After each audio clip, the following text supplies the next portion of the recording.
Hey guys, Lisa right here, your favorite online business coach who is here to help you create and craft an online business that's easy, fun, and profitable for you. Now, in today's video, we are doing another human design chart walkthrough from a business perspective. And I'm going to give you a little bit of background so that it sets the tone for what it is that we're going to be chatting about. So, this is for a projector. Now, this beautiful projector, you'll meet her in a second, is in the startup Sally phase. So, she's really just in that starting process. Doesn't have an offer email list or is earning less than 1,000K. That's kind of how I determine startup Sally. And as she said, she is in the self development mentor guide area. And her target audience is women between 21 to 60. But, and this is always interesting, her ideal client is typically someone who's between the age of 25 and 30, is a mother who feels as though motherhood has propelled her into self discovery and wants to become the best version of herself possible mentally, emotionally, physically, and spiritually. So that's awesome. She has a very, very clear idea of the person that she can help the most. And I would definitely encourage her to zone in on that, and we'll talk about that a little bit in a second.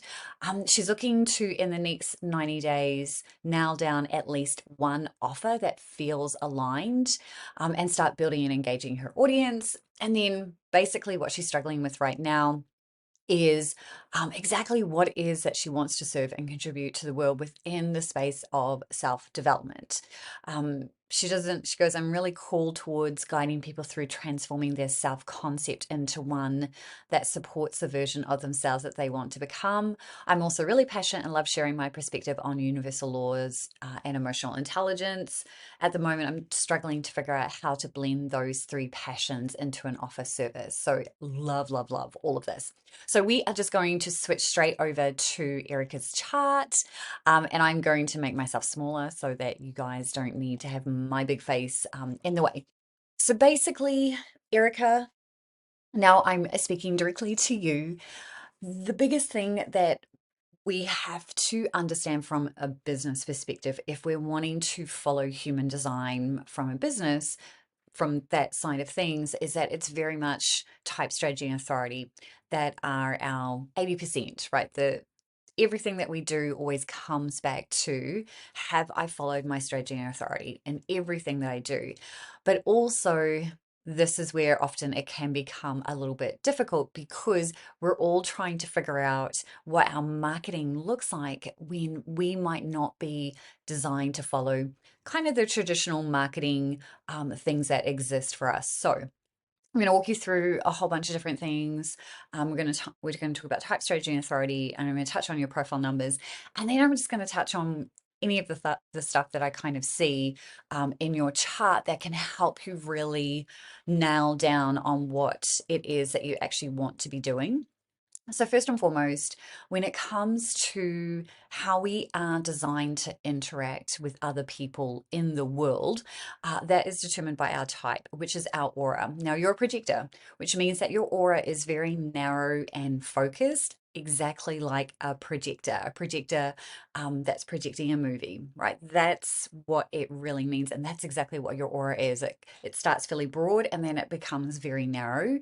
And you're here to share wisdom when you're invited to do so. And this is the kicker, literally, for every projector that I speak to who is learning to navigate business through that lens of waiting to be invited. So, literally, what it means is that you are someone who can really clearly see what the problem and solution is for the people that you're talking to. Now, the reason that your aura is so narrow in focus is that you're not designed to speak to large, amounts of people in one go.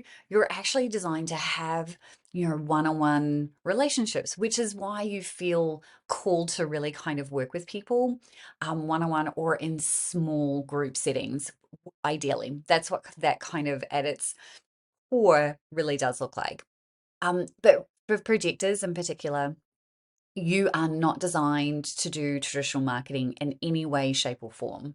There are some layers to that, though, right? And everything that I'm saying to you here is very much about my interpretation and the way that I'm seeing things, also based on experience too, but also my interpretation. So I also want you to be able to look at your chart and understand it further so that you can read things and learn things and then integrate and interpret it based on your experience. Because human design is really just a framework.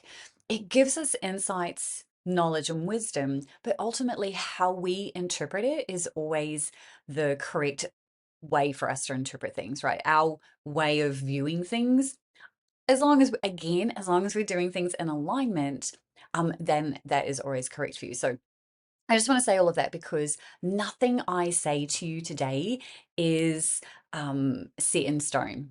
Everything is flexible. There is always wiggle room. Everyone is different. No two people are the same, even if they are born at the same time. And I know this because I have twin brothers who are 10 minutes apart and they are both projectors, but they have some very different variations on the projector spectrum, just because they have had different life experiences. So there's all of those things that come into all of this. So I'm just saying this because I just want you to always trust your inner guidance. So with all of that said, strategy first, then authority. So, what it means for you in a business sense, in terms of waiting for the invitation, it means that because your aura is so narrow and focused, and because you can literally see the problem and the solution for someone, in order for them to be able to take on board what it is that you're going to say to them, they have to be ready to receive it.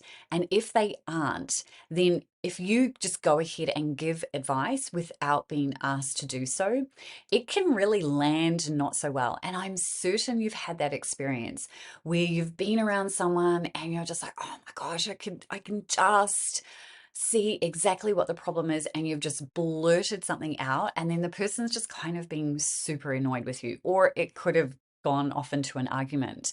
I've seen it happen many, many times.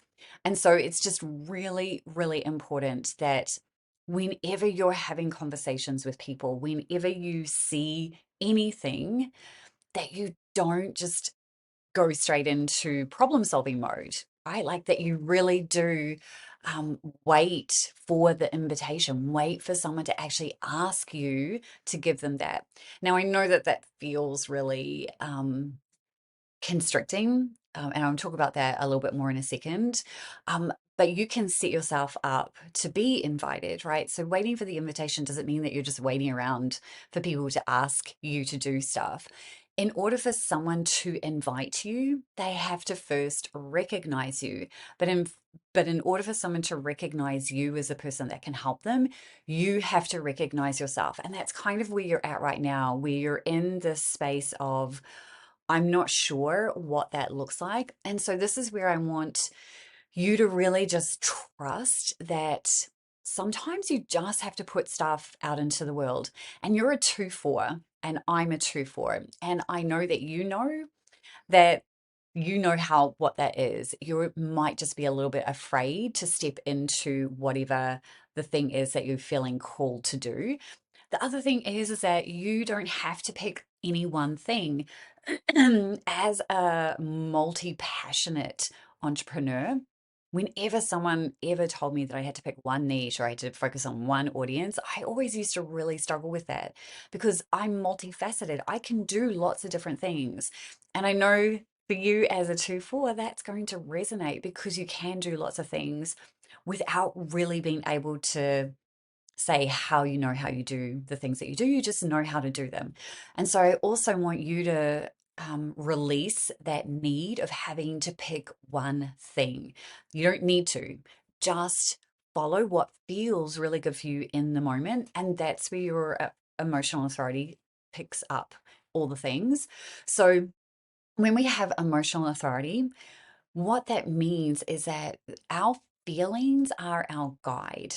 in terms of what we have energetic alignment for. Because as a projector, you're not designed to work a normal 9 to 5 job, not your jam at all. Now, the majority of us end up doing that because that is how we're conditioned. That's how we're told we're meant to work, right? We still have this kind of hangover from the industrial age of us having to work these certain amount of hours to get a whole bunch of stuff done, which is just not true. In fact, as a projector, you typically can get far more done than any other type when you've got your focus time block and when you know what that kind of looks like.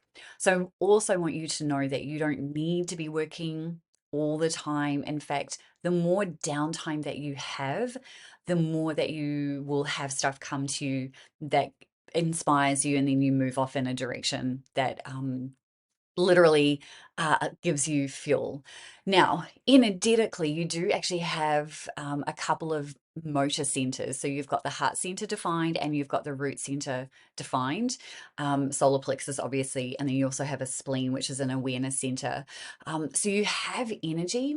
The biggest thing that I want you to be aware of is that emotional authority is your decision making process. However, when we have a defined heart center, this guy hanging out here, it can literally override everything because it is sheer willpower and force. And what that means is that whatever the heart desires, the heart will get. And you can make anything happen. The difference is that if you are following your heart center instead of your solar plexus, things will be hard, things will be complicated, and you'll be probably more annoyed than anything else, but you'll just continue to keep pushing because you can, right? This is defined, it is a willpower center. It's also where the ego likes to hang out. So I'm going to talk about that in a second, but the thing to be mindful of is that you have a defined solar plexus. So this is your authority. When we have emotional authority, we have to ensure that we give ourselves time when it comes to making decisions. So what I mean by that is, at a minimum, you're going to sleep on it. Any decision that you're looking to make, particularly when it comes to your business, because now anything energetically that you commit to, it's really important that you follow this. Now, each person that has emotional authority has a wave or two associated with that. And the wave that is that determines what the wave is going to be is based on the channels. Now, you only have one full channel, and that is connecting your solar plexus to your root center, and it's channel 1949. Now, this is called a build up wave. And what that simply means is that for the most part, you are cool, calm, and collected. You're just going about your day. Everything's fine, cruising along. Nothing's really worrying you. You're pretty good until something literally triggers you. And it could be anything. It literally could be anything. And then you need to release the emotions because a build-up wave I liken to a roller coaster, the start of a roller coaster. So the roller coaster, you get on that roller coaster and it's just this steady climb. And this is what your emotional wave is doing. You're just steadily pushing emotions to the back, and then it gets to the top of that roller coaster and you're just kind of hanging there for a second, and then bang, off the roller coaster goes. And that's exactly what your emotional wave is going to be like. You're going to have this massive release. You could end up crying for no reason, right? And let me be clear, there will be no logical reason for you to have this release other than you need to have the release. So it's really important for anyone that has the 4919 wave, regardless of your type, to really pay attention to that cycle. Now, obviously, for us as females, it does tend to align with our cycle as well, which is kind of a kicker. It's just like a double whammy. Thanks so much, God, for that. But what I'm saying here is that if you can chart the time between those kind of releases, you can know when it's coming and you can prepare. And there's nothing, you can't stop it. You need to, this is how you're designed. You're designed to just kind of move through the world and then know that at some point you're going to need to release that wave of emotion. And instead of you saying things like, I am angry, I am sad, I am happy, any of those things, you're not your emotions, right? So the better way to frame that is, I feel angry, I feel sad, I feel happy, because that's true. You feel. And so I'm giving you all of that because when it comes to making a decision that is correct and aligned for you, you need to ensure that you're not in the middle of that wave. For starters, you need to be in a calm state so that you can trust that feeling that has continually come up when you've been considering a decision. So, what it's going to look like for you, particularly when it comes to your offers, is you don't need to wait to be invited to create an offer because you already know what your audience needs.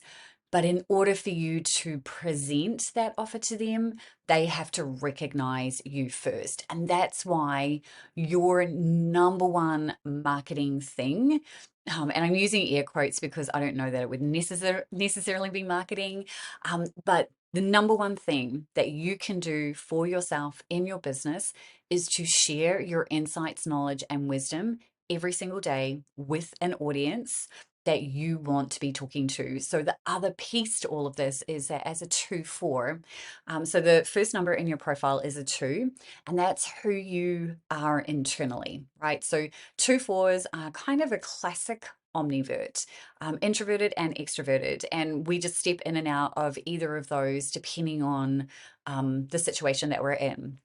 So as a 2, when you're on your own, you are a 2, pretty much. This natural genius who loves to create. And when you're in that zone of genius, look out if anyone interrupts you. So you definitely want to let anyone around you know that when you're heading into any of that creative space, you're just going to give them a heads up that you're heading off to do that so that they don't interrupt you, or you put some boundaries around what that looks like. So that's kind of how you feel internally, is very much that natural genius, loves to be on your own, loves to create and just go off and do your thing, really. And then the 4 is how most people see you, and typically how you are externally. And that is a people person, but not a super just randomly go and talk to strangers. You're a people person, but more from the perspective of people will come and talk to you versus you go and start up a conversation with someone randomly. And the more that you are in a community of your people, the more confident that you will get in speaking to them. So, having some type of community where you can be talking to your people on an ongoing basis is really important. And that just depends on what that looks like for you. So, for example, I do not have any social media community, as in, I don't have a private Facebook group or anything like that. Now, I did in the past because that was the thing that everyone was talking about and said, you should have this. But I actually don't really like being on social media at all. And so, personally, for me, I have focused on building an email community, right? An email list where I'm talking to my audience every single day. And then I have a private paid community. And that's my kind of inner sanctum and fills up my 4 cup. So for you, you'll want to find something, some way of connecting and having a community for yourself and in your business that will work really well. And also as a 4, oftentimes what happens is we will get opportunities just kind of land in our lap through people that we know, through another person, through another person, through another person, right? Someone will literally say, hey, Erica, I just saw blah, blah, blah. I think this would be a really good fit. So pay attention to those invitations because that is an invitation in and of itself. So for where you're at right now, what you want to do is really just kind of sit down and ask yourself what you are most excited about right now and who you feel you can help right now and what that looks like. And this is where you might step into a beta program, you might test the waters, you might do something at a low cost level, short time commitment so that you can just kind of test the waters on what it is that you're wanting to do, because you need data. We all need data, no matter what it is that we're doing. And until you have that data, it's really hard to know what is actually going to work and what you're actually going to enjoy doing. So I do recommend just thinking through, what do I feel most excited about? And this is where emotional authority comes in. Trust the feeling that you're getting, and just know that you're making any decision from a calm space. So whatever you feel like energetically on your own when you're not in an emotional wave, and you'll know the difference between what you feel like when you're calm versus what it feels like when you're experience a whole bunch of emotions. And you do have a lot of other elements in your chart that can help you too. So, whilst you have emotional authority, you also have a defined spleen, which means that you're intuitive. And that intuition is directly connected to the root center through the, I think that's 58, yep, 5818 channel. So I do recommend investigating that a little bit more. Now, I'm not sure if I shared this yet, but this tool here is a free tool. It's online. I do recommend just having a look at it, but just be aware it can be quite hard to interpret things. But it will give you some insight into your very specific gifts, strengths, and talents. And your very specific gifts, strengths, and talents are determined by your active gates. So those are all the individual components that make up who you are. When you go and look at all of those individual gates, and we definitely don't have time to go into those here, that might help you also just understand how you're just uniquely designed to bring something to the world. But ultimately, as an emotional projector, you're here to really help other people deal with emotions, right? That at its core, each projector comes into this world with a very unique zone of genius. And you can have multiple zones of genius, and it's typically dependent on your authority. And projectors out of all types can have one of 5 different authorities, which means that you're here to guide us in different realms. So, emotional authority means that you're here to help people kind of maybe regulate emotions, understand where they are. But because you also have a defined spleen, you have a lot of intuition, right? Spleen is an awareness center, but it's a center for intuition, instinct, survival, and fear. So, anyone that is dealing with a lot of fear, you're also uniquely designed to be able to help them. So, that every channel that we have, so a channel is where we're connecting two centers together, that gives us a very unique and strong strength based on that channel. And it's how we're designed to utilize those two centers together. So as I said, solar plexus and root center are connected through your wave. And then you've got the root and the spleen connected together. So that is the 1858 channel. I just wanted to quickly have a look at. Okay, so this is a channel of judgment, which means this is a slightly difficult channel and is definitely one where, as a projector, you must wait to be invited to deliver anything. You can see here is purely projected, meaning it will always serve you best when others ask you for that information. It's it's a kind of a hard channel to have because it's kind of not logical, and it's challenging logic, and it wants to get that energy to the throat center. However, you don't have a defined throat. And so it's really important for everything that's going on in your chart that the number one rule or the number one guide for you is, unless someone has asked you for your advice, you do not give it. However, you can channel that type of information into your daily sharing schedule. And what I mean by that is, and I was literally just having this conversation with one of my projector members, is that anytime you're in a situation and you're just like, oh my gosh, I just want to tell this person this thing, but they haven't asked me, and I know that if I say it, it's not going to come off very well. So rather than just being super annoyed that you couldn't actually share that thing, instead, what you can do is turn that into a content piece. Now, it just depends on where you're sharing that. For me, I would be doing that via email. And the way that that would look is, and you could do a video, doesn't have to be written, it's whatever works for you.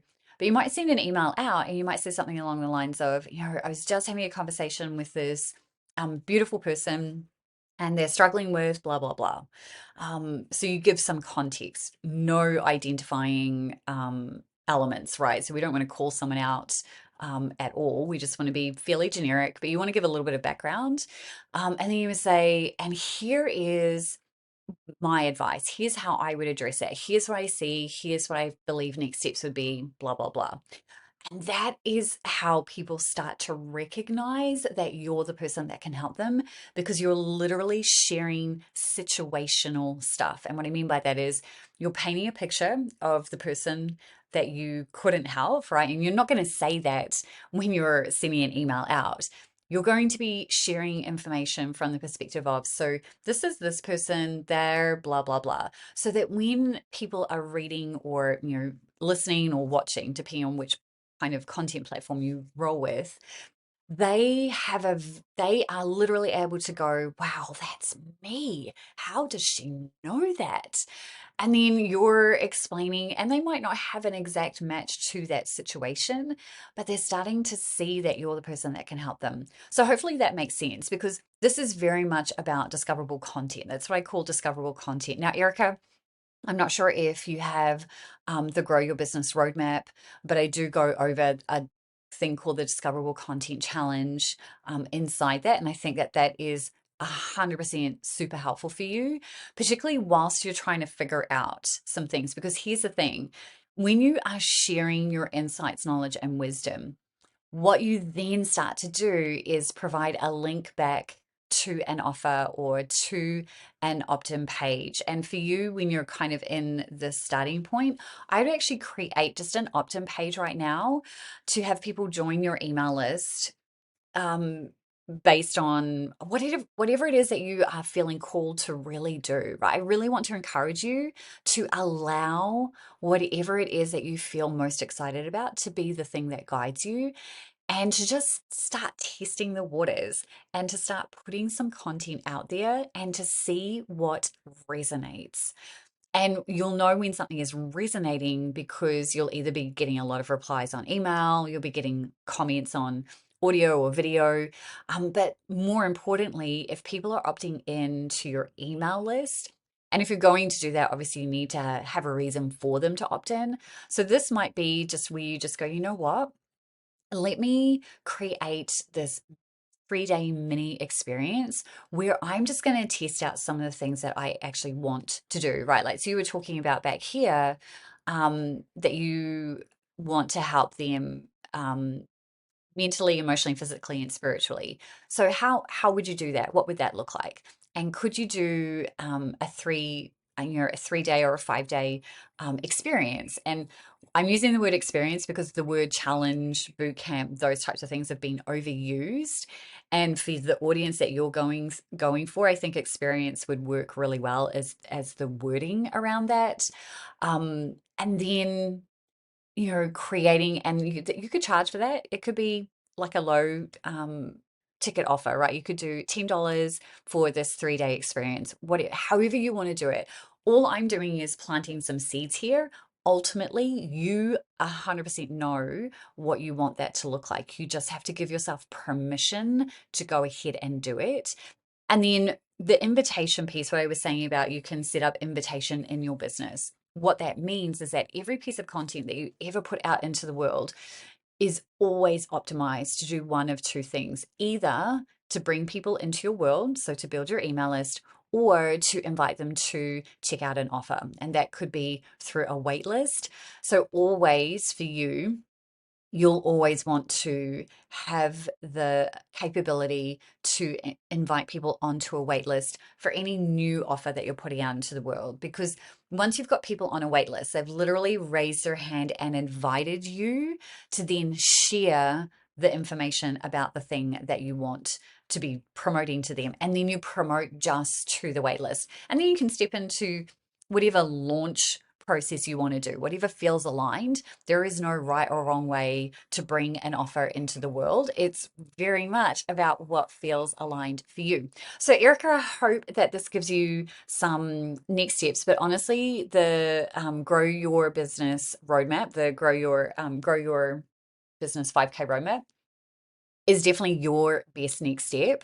If you don't have it, I will include a link for you to check it out. It's just $9. And the discoverable content piece will be super, super helpful for you. And that is under the engage and captivate section. It'll give you a really good starting point, I think. But you also need to have kind of an idea of where you want to go, but also being super flexible in what that might look like. And then, really, the only other thing to be aware of is that when you have an open head center, this is where the ego from the heart is going to fuel any self doubt that you have. So, the biggest thing to be mindful of and aware of is with an open head center is that we're never making decisions from there. We'll have plenty of ideas coming to us, but not all ideas are ours to do something with. So, just always pay attention to what is going on up here and know that you get to decide which thoughts you think and focus on. Following strategy and authority is always going to be your best bet. Okay, lovely. I will chat with you soon. And if anyone else is watching this, feel free to ask any questions in the comments below, and I'll chat with you soon.